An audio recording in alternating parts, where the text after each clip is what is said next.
Okay, there we are. Okay, right. So I'm here today with Liam Bell.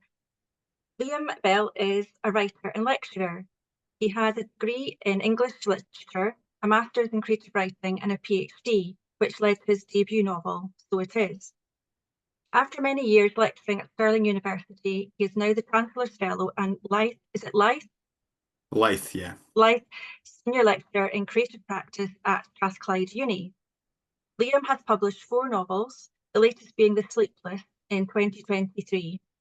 His forthcoming book is a non-fiction book which explores rejection within different areas of the arts. So thank you very much, Liam, for having a chat with me today. Thanks for having me. So rejection is a universal experience for any writer, but something that's not always talked about. Is that your experience, and is this how your new book came about? Yeah, broadly, I think obviously, as you said in your introduction, I do a lot of teaching at university level, and a big part of that conversation is writers getting to the stage where they're ready to send stuff out into the world, work out into the world to agents and publishers. And so I think we quite often had that conversation of the mechanics of how to do that, but I always felt like I was a little bit um, unable to answer the question of what do you do when you get rejected? And that question did keep on kind of coming up. Yeah. Um, and I think as soon as people asked it, I kind of fell back on those cliches, the kind of trust your gut and develop a thick skin. And every time I would say those kind of cliched pieces of advices, I kind of stop myself and think, well, what does that mean? And also like what has my experience with rejection been, and is that actually a helpful thing to tell the students instead of just kind of going into a kind of cliche or generic advice, to actually go into some more specific and actually point out the ways in which rejection hasn't always been a negative, in my experience, or even in the experience of a lot of writers that I know, that it's actually at times been quite a generative or productive part of the process in various different ways. So, I know we've chatted before about different people that you interviewed in your book. Could you tell us a bit more about that? Yeah, so it was really, I mean, I think at the start I didn't really know beyond that initial interest, right? I had an interest in writing and writers dealing with rejection and being able to move on and persevere and show that resilience that we talk about.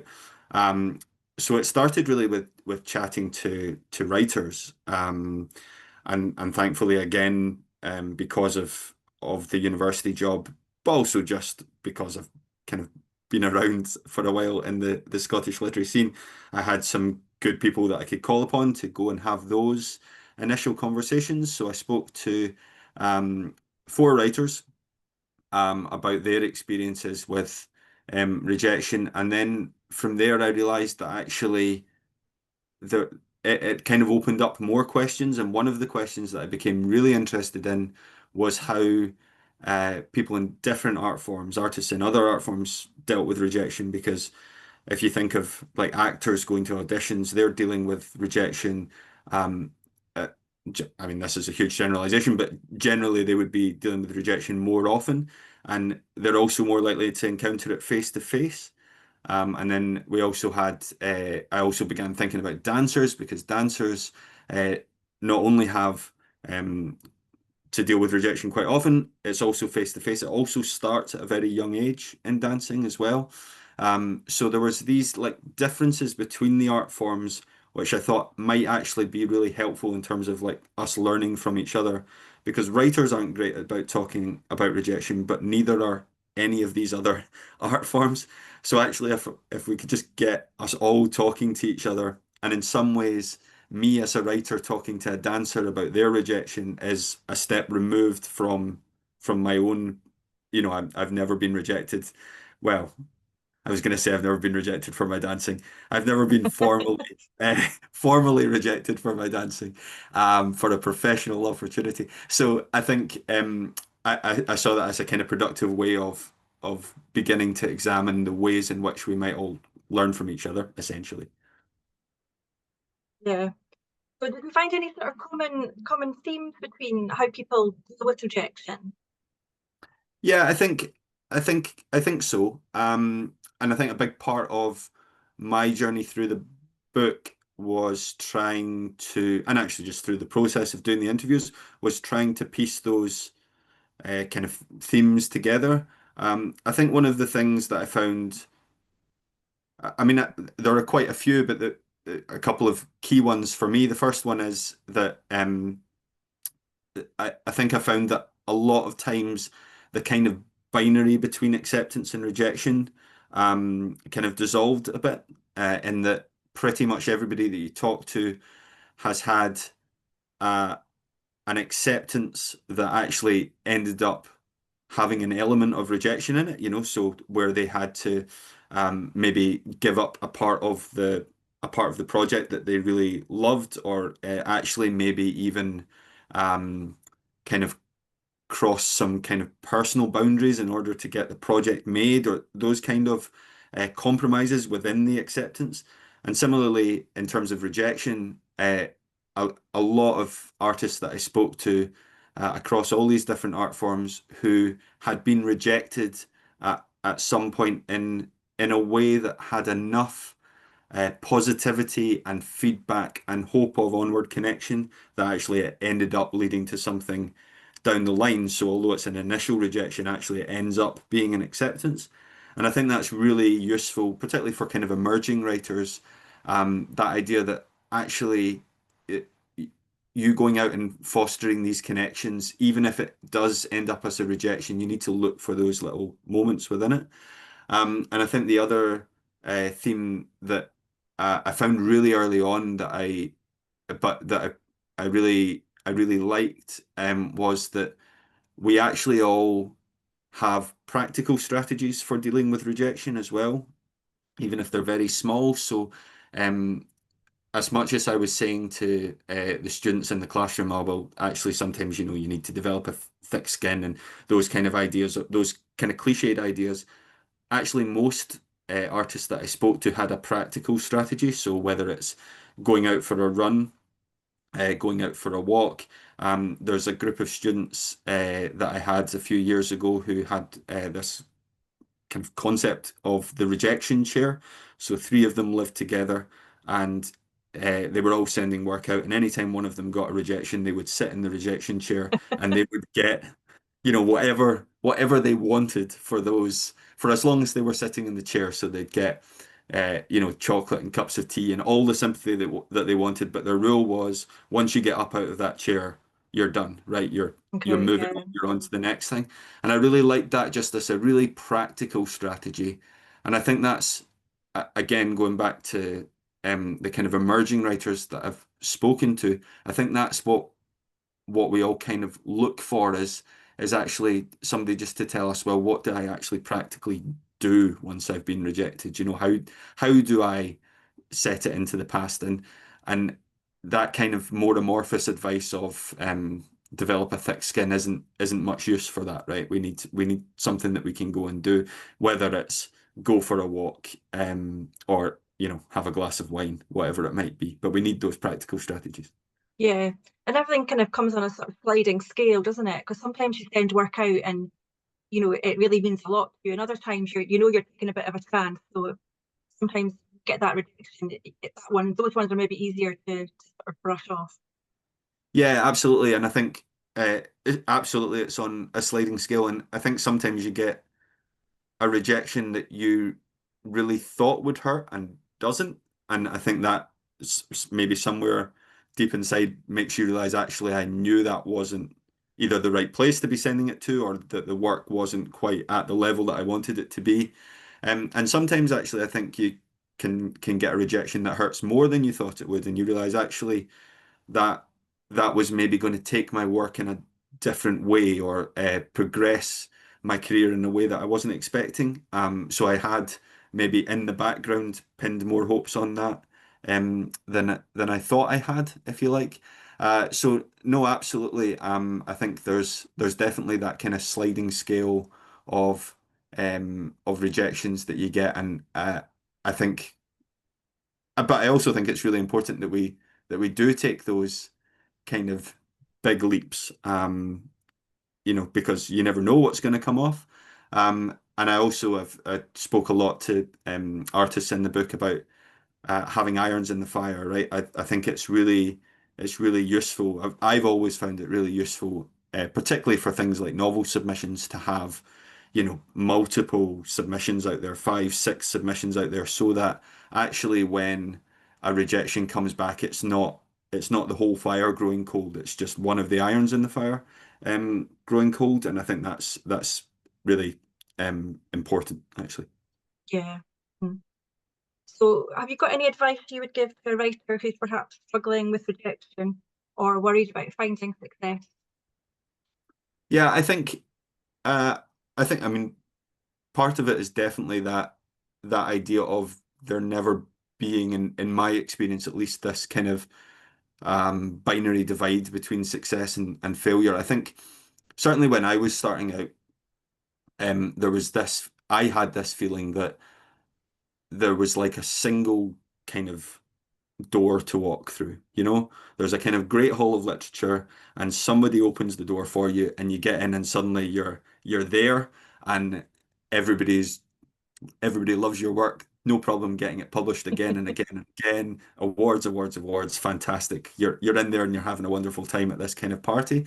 And I think my most basic advice in a lot of ways is just recognize that there is no great hall, and that actually a lot of times, and comes back to gatekeepers as well. There's no one person who's kind of going to open the door to that great hall either. And so I think a lot of the times we can kind of get hung up on this idea that everybody else is in this Yeah. kind of exclusive club and that we're trying to get entry to it. But actually, there's loads and loads of people who feel like they're trying to get that entry, but who actually you would maybe perceive as being in that great hall, and they are actually like almost trying to get entry to a different level of that hall, if you like. Yeah.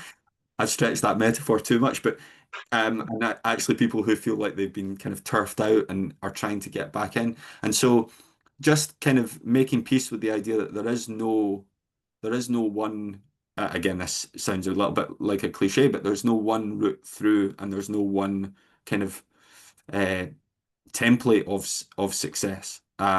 So your one rejection doesn't kind of deny you access to that, right? Because there is no that. Yeah. So you can try and find lots of different ways of getting through to what you actually want in terms of your writing. Yeah, I can remember quite a famous writer telling me at Moniac Moor that she'd been rejected for something, and that came as quite a surprise. I guess you don't realise it happens at all levels. 100%. And actually, one of the very first interviews I did for the book was with a friend of mine, but the great Glaswegian writer, Kirsty Logan.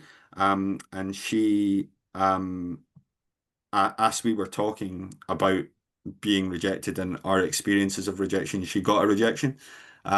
So she just like happened to glance at her phone, and she'd got an email that was rejecting a project that she'd been pitching, I think, for quite a long time. It had gone through a few kind of levels. And so, I mean, that was actually selfishly, it was really, really useful for the book, right? Because I could ask her what it felt like. But I'm fully aware that that was a selfish reaction. But I think because I view her, I think rightly view her as a very successful author, a kind of author with a capital A, um, it does mean that you kind of think, oh well, that those people won't be getting rejected, but everybody is getting rejected. And actually, I've kind of come to the conclusion as I've gone through it that it's a worry if you're not being rejected, because it means that you're not.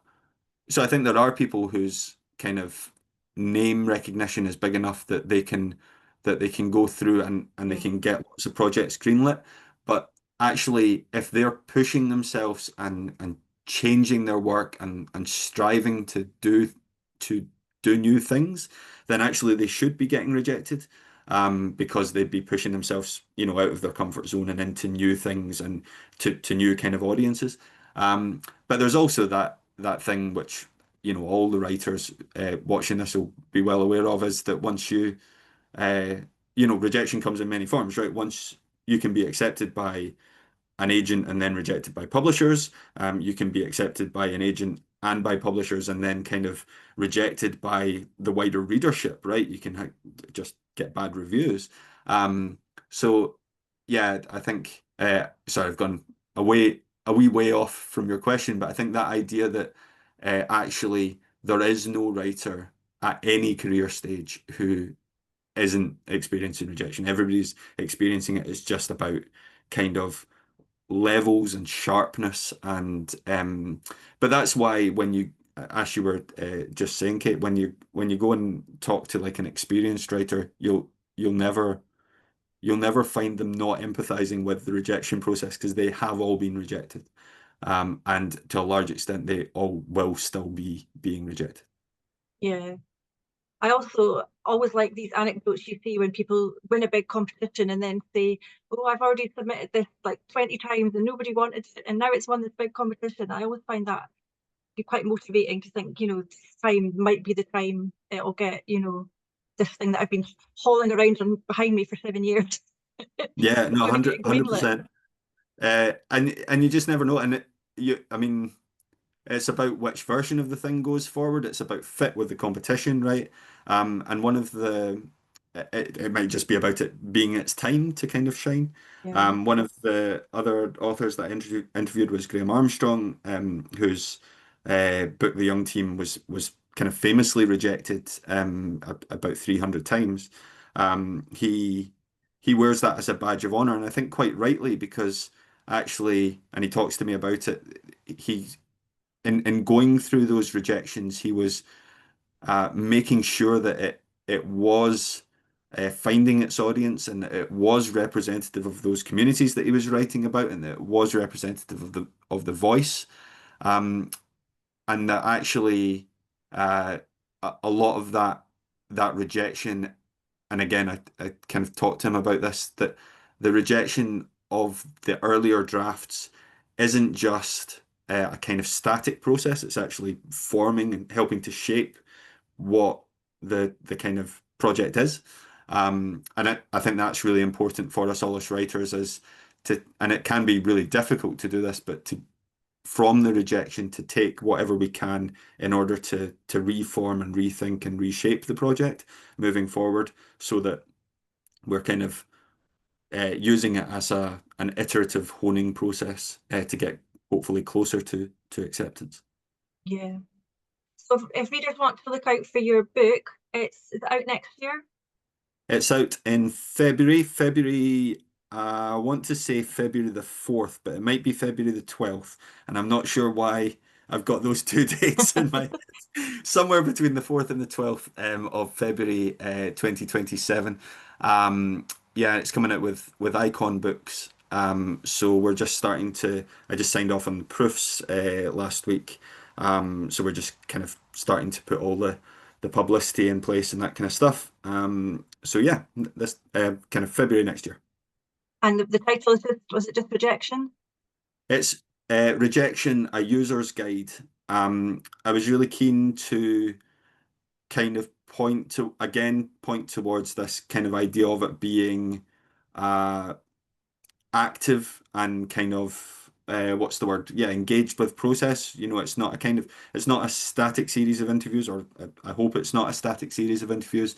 So in between the interviews with these different artists, writers, actors, visual artists, dancers, and musicians. In between those interviews, I give kind of brief memoir sections to talk about my own route through, but also to kind of try and gather together what I've learned, and look at the connections between. So the user's guide is, and it goes back to the practical strategies angle as well, is because really I want it to be a useful book rather than just a kind of um, sharing of pain. I want it to actually be in some way positive and generative and useful for moving forward for writers, but hopefully for people across the creative arts. That's great. Thank you so much for spending some time with us today. Thanks, Liam. Not at all. Thank you.